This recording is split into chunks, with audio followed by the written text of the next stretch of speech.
పిత పుత్ర పవిత్రాత్మ నామమున ఆమేన్. ఈరోజు ఆగస్టు 11వ తారీఖు.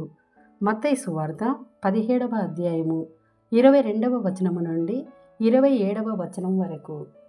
పిమ్మట వారు గలిలయలో తిరుగుచుండగా యేసు మనిషి కుమారుడు శత్రువులకు అప్పగింపబడబోచున్నాడు, వారు ఆయనను చంపుదురు కాని 3వ దినమున లేపబడును అని వారితో చెప్పగా వారు మిక్కిలి దుఃఖించిరి.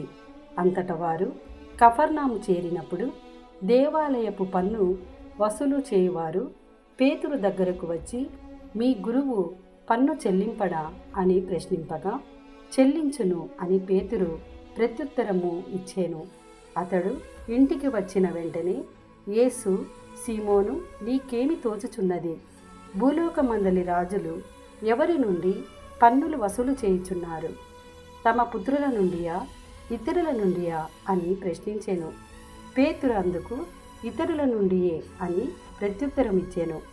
అయితే పుత్రులు దీనికి బద్దులు కారు కదా, వారు మనలను అన్యథ భావింపకుండుటకై నీవు సముద్రమునకు వెళ్ళి గాలము వేయుము.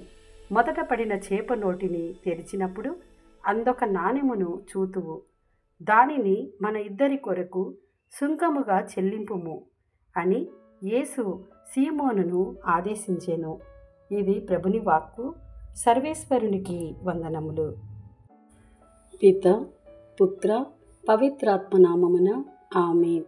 ప్రభువా, ఈ వాక్యాన్ని వింటున్న ప్రతి కుటుంబాన్ని ఆశీర్వదించండి. ఈ వాక్య పఠనము ప్రతి ఇంట సుగంధ పరిమళాలు వెదజల్ల చేయండి. మీ వాక్య పరిచర్య చేయుచున్న ప్రతి ఒక్కరిని దర్శించండి, ఆశీర్వదించండి, ముందుకు నడిపించండి. వాక్య ధ్యానాంశం ద్వారా బాధలతో, వ్యాధులతో, సమస్యలతో, నిందలతో, అవమానములతో ఉన్నారు వారినందరినీ దర్శించమని యేసు నామములో అడిగి వేడుకుంటున్నాం తండ్రి. ఆమేన్.